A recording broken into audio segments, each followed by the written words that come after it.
gihulagway na usab sa atong ebanghelyo unsaon pag sinati nato sa langit dinhis kalibutan, kining gitawag og gingharian sa langit or gingharian sa Ginoo.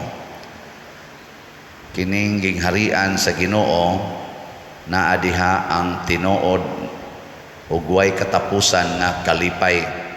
Nya kini diayng kalipay labi na dinhis kalibutan, mura din siya og tanom, mura sa ni siya igpapatubo sa pan nga dili diha-diha dayon, inanay na ay process of growth. Kabantay ba mo inigtubo sa tanom, makakita mo nga naglihok siya, nagtubo, makita. Makabantay mo siyang tubo, ana. Hindi man mo mutubag, wala mo mututok anang tanom. Tutuki ba ang tanom ba, mag-anam ba siyang tubo, makita ba ni mo gatubo siya? Di ni mo hapit makita Pero mubiya ka niya, karong adlawa imong nakitaan usara ka bukdahon niya, mubiya ka. Igsunod adlaw imong tan-awon, muduha na. Pero mag-apong yung kaniya, kay gusto ni mong mutubo dayon, magduka ka, di ka kabantay. Pasabot di ay, nga dili ta magdali-dali, aron ta malipay aning kalibutana. Mabitanang ang gitudlo ros mga tao, kana magyong ana ba, one click ba, nya lipay dayon. Munagwa nakakauyon si imong buhok, sud lang kag parlor, igawas nimo, bago na kag buhok. Ganahan kita ana. Igsod nimo parlor, igawas nimo, bago na kag kuko. Igsod nimo, igawas nimo, taas na kag pilok. No, mo na atong gusto. Nya wa ka kauyon sa imong bana, text lang kag lain, nanakay bag-ong bana. Usa lang ka text, at text away. Wa nakakauyon sa imong asawa, text lang kag laing babae, usara ka text, nana dayon kay bag-ong asawa. Mao na roy atong gusto. Nya di ta kasinati ana og langit. Si San Ignacio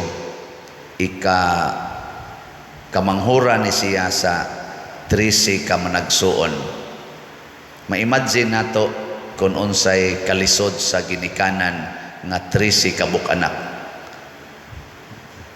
Paminaw ko ang ika-13, makaingon ko, sus, Ginoo ko kada kong problema ani. Ika-13 naman Pero kay giantos man, gitagaan maghigayon nga motubo si Ignacio, medyo ana pa gyud ang iyang pagtubo, kana bang murag may pagkabuangon ba? Dili siya ba Diyos nun? Pero naalagi pa ilog nga giatiman lang gid siya. Niabot yung panahon nga napahimoslan siya sa kalibutan, nga matod pa diri ang usa ka kahoy nga gitawag og mostasa, inigtisok sa liso, gamay kay nang lisuha, pero inigtubo na anha na manugdon ang mga langgam, magsalag ang mga langgam, mupasilong na tas landong ni ana. Mao sa nahitabo ni San Ignacio sa de Loyola. Pag hingkod na gid niya, diha pa nakita pagkamapuslanon di ay sa ika-13 nga anak. No? Kinsa ninyo dinhi ang gustong manganak og 13 ka buok? Tasa kamot. Ang ni Isa sad wala naman sa kapuslanan, wala na. Ang ni Isa ba wa na sa gipaglaom. Ambot lang og naamoy anak. Congratulations kung motudlo mo sa inyong mga anak karon, kay mga tiwasono naman mo kasagaran diri naong kanang inyong mga anak or inyong mga apo tudlo naayaw gyud kana bitang mura dayon kag ma-discourage kung daghan nag-anak. Imagine Ignatius of Loyola, ika-13 kamanghuran, nahimong banggiitan nga santo og naghatag og kalindot sa simbahan pinaagis mga Jesuits. Ang mga Jesuits mo'y nagtukod anang mga educational nga mga universities sama sa ning ato dinhi Ateneo de Manila. Kasikat ana nya seminaryo, mga formasyon sa mga pari nya naapagin nila ang kanang mga counselors, family counseling, may kay sila ana, pastoral missionary works, may kay sila ana. Tungod na ni Ignatius, ika-13 anak nya dinhi sa atos Pilipinas, kahinomdom mo ni anhing Cardinal Jaime Sin. Cardinal Sin ba? Kinsay nakailang Cardinal Sin, nakadungog, taas ang kamot. Oh, grabe kay ito, Cardinal tos Manila. Mautoy hinungdan nga nahitabo ang IDSA 1 o IDSA 2. 1986 ba itong IDSA 1? Kanya, year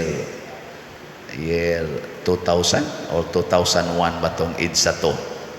Ana, siya gyapon ato, sikat kay ito nga pagka-kardinal, kay bawa mo og ikapila siya, anak, taga-kuan man to, taga-Kalibo, Aklan. Wa mo kay bawa? Mo lagi na, di man gud mo magsusi-susi. Kanang atong pagkamaritis ba, ato sa nang gamiton sa tinarong, ay kanang ato sang hinumduman ang mga kinabuhi sa mga banggiitang tao nga nakahatag og nindot bas katilingban. Si Cardinal Sin, 16 sila ka managsuon, usara ka inahan, usara ka ginikanan, usa ka inahan, 16 sila ka buok, ika-14 siya nga anak. Niya atimanonon pagyud kaayo kay asthmatic siya. Asthmatic ba kanang di magsilbi og patrabaho og uma kay mag-uuma man to sila. Di magsilbi kay asthmatic. Ana galisod kada diyot-diyot lang atimanon, diyot-diyot lang ma-ospital. Pero tanawa nahimong kardinal, nahimo pagyong reformist sa atong nasod, naghatag og nindot kaayo nga historical record sa atong nasod. Ingon ana, mauna siya ang gitawag og patience endurance or patient endurance, ang pagka mapailubon nga magpaabot hangtod makabot ang gingharian sa langit. Ang atong mga santos nagpakita gyud aning paggamit aning virtue of patience. Kasagaran sa mangumpisal nako, maingon din, mubo kay kog pasensya pader. Mubo kay kog pasensya. Masuko dayon ko. Sige ko na bilingi ay mong tupad. Inataas kag pasensya.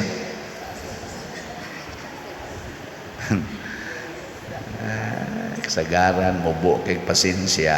Hapak dayon. Mao sa to akong anhing mama, mubo kay pasensya, tig-ik lami gamay, piti dayon ana.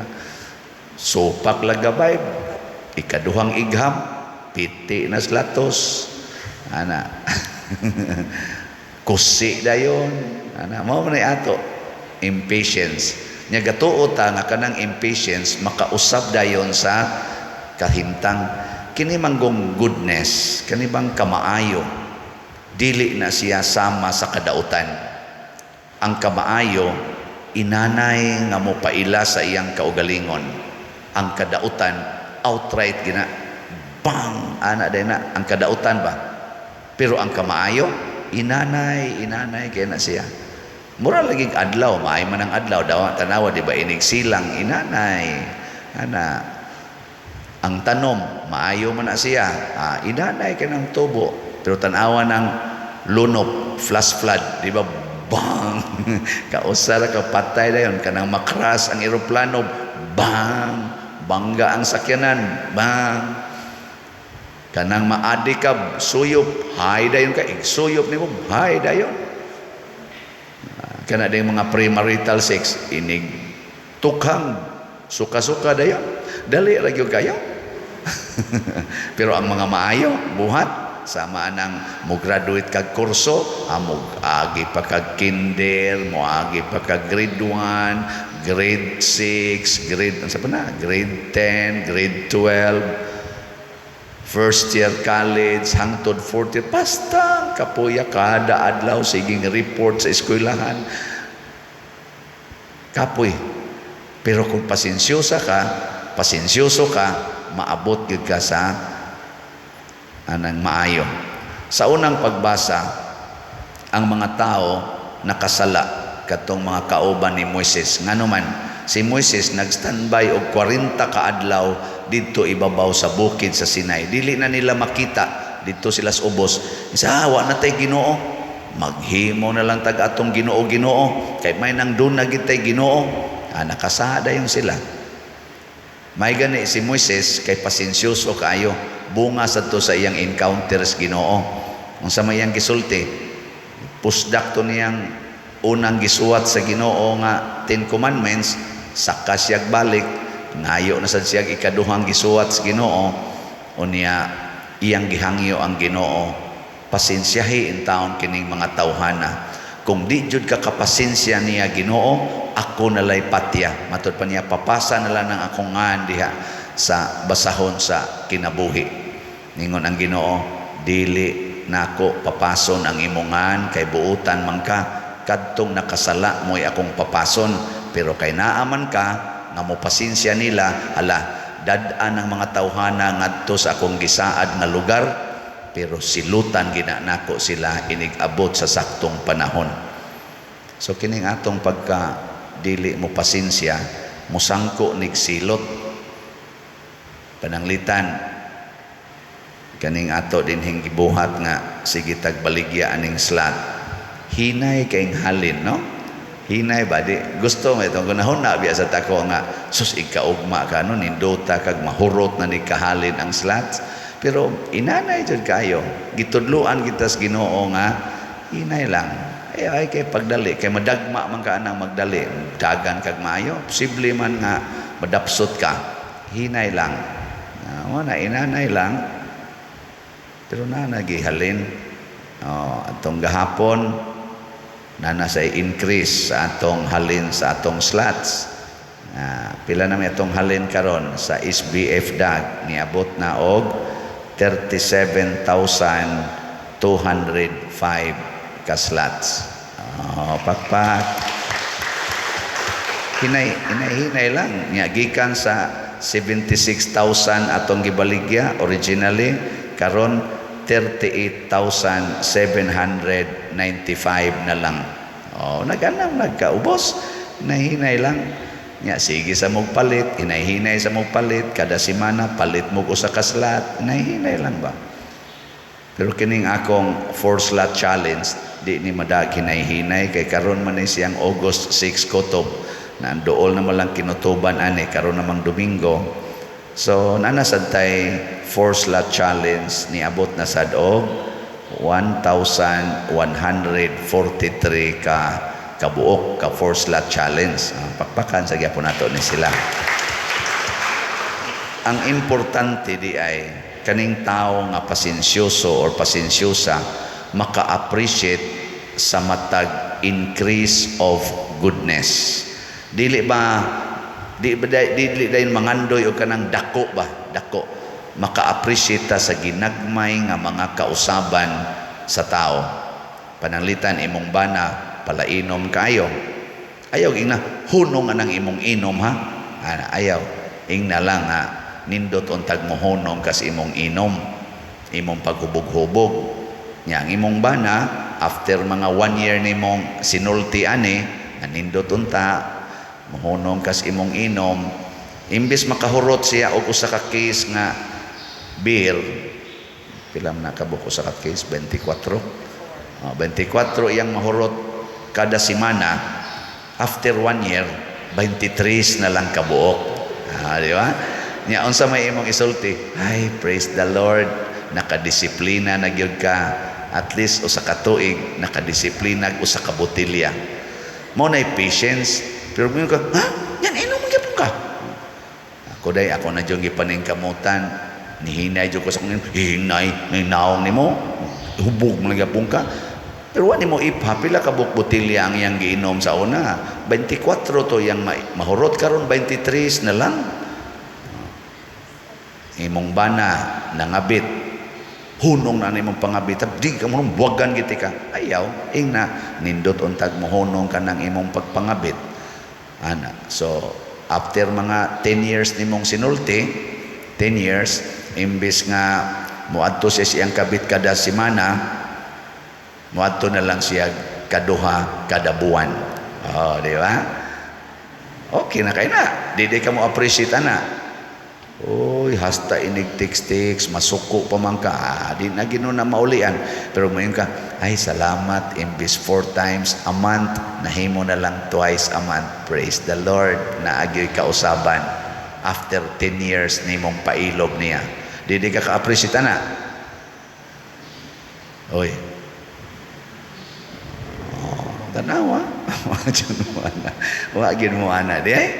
Mauna hapak dayon, singhag dayon, patay dayon, buwag dayon. Adi jud ka ka-experience og langit ana. Pulos lang yun na pressures, pulos kaguol. Muna pailog yun, pailog. Muna ang Ginoo is very patient to our sins. Ako ug ang Ginoo dili pa pasensyoso, dugay na kong gikuha dinhi isip inyong parish priest. Ngano man tungod kay buangon kay kustanan. Daghan kay ninyo dinhi mahadlok na hinuon nako, no? Ana, labi na ning mga kanibang na nag-alagad simbahan. Kulbaan sila nako. Ako muna bias ginawa nako yung paubos mo na gini ang akong pinakanindot nga batasan. Pero paghanag yung maging mahilag igingon kisay mo bisa karon. Mao ni ay salamat inta. Igpangutahan na dali kinsa di mo misa karon Padre Siano ayan. Unsay akong assignment isip lektor o ugma ha ika mo ay morning hulo Padre Siano na morning patay taan ngagas ding singot ba ngagas ding singot sakitan biya sa kuan na magtan-aw no mura mo mga ratol pero pasensyahan lang gid nako kay after mga 4 years ang katong maningot sa una katong 4 years ago maningot niya mang luspad inig abot na ko dire karon singot na lang wa na luspad di ba that is good improvement ana katong akong mga staff dire nga mupalayo gid nako ngadto ikaon karon mupaduol na sila panagsa labi na sila tuyo nga papirmahan muduol na ba basta na ipapirmahan der wala yung pirmahan ni der pirmahan salamat muduol na gid in town na gina improvement patience lang sige lingay mong tupad ing na pasensyahi lang mamatay ra ka pasensya lang pailob lang mamatay ra ka pasabot ay lang pagdali aning kalibutana nga mobiya din kasi imong problema mamatay ra ka hinay-hinay lang kada adlaw paduol na gyud ka na sa imong kamatayon and once mamatay ta kita gitag langit pero kung nagpractice tag pailog nga Dios nun wap ata mamatay kakita na tag langit sama sa nahitabo sa mga santos o nahitabo sa mga tao labi na sa mga ginikanan sa mga santos nga pasensyosa kaayo nga nag-alima sila mga anak bisag daghan kaayo sa mas pamilya ni San Ignacio, pamilya ni Cardinal Sin ug uban pang mga pamilya nakaproduce gyud sila mga saintly children tungod sa ilang patience. Manindog ta mga pasensyoso